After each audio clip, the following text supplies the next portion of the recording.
Piers Morgan, 56, is currently preparing for the launch of Talk TV, where he will be presenting on the new Rupert Murdoch-owned channel.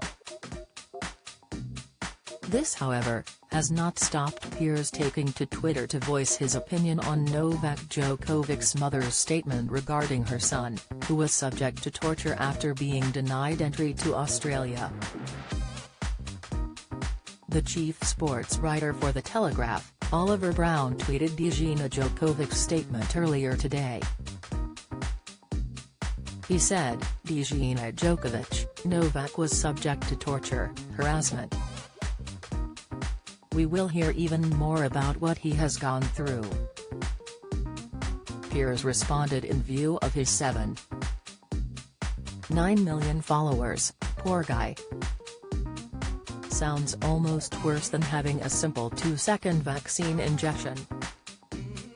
Many took to the comments to voice their opinion on the situation. Pam Wood said, "Stop being so judgmental. If you don't want to have the jab, you don't have to. People who have been jabbed are still catching COVID." Jason, 19, added, "Opening up the floodgates for every anti-vaxxer to demand to be allowed in Australia now." Pakistani woman commented, "Not the point though, is it? He made a decision for himself and one he is entitled to make regardless of whether you agree or not."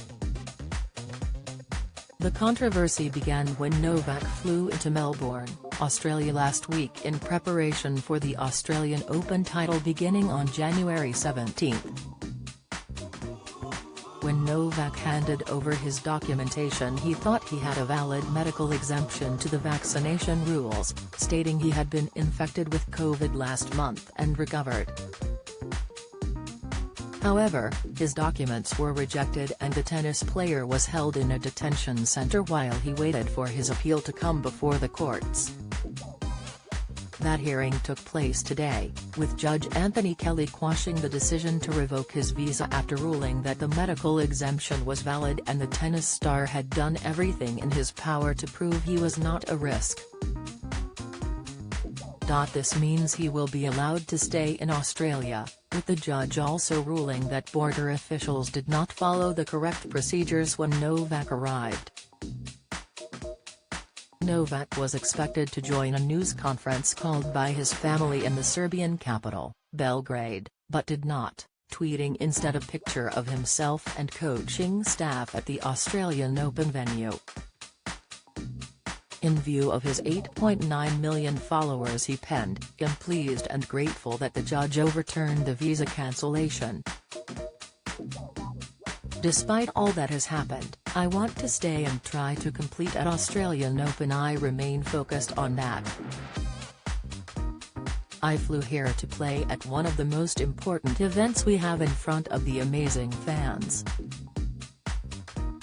At the press conference, Djina said about her son, "He was subjected to torture, to harassment, and we will hear even more about what he had to go through.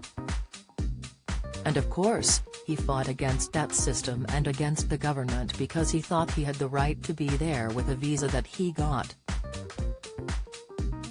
Piers has previously spoken out on the situation, asking an open question whether a famous sports star has the same rules as everyone else.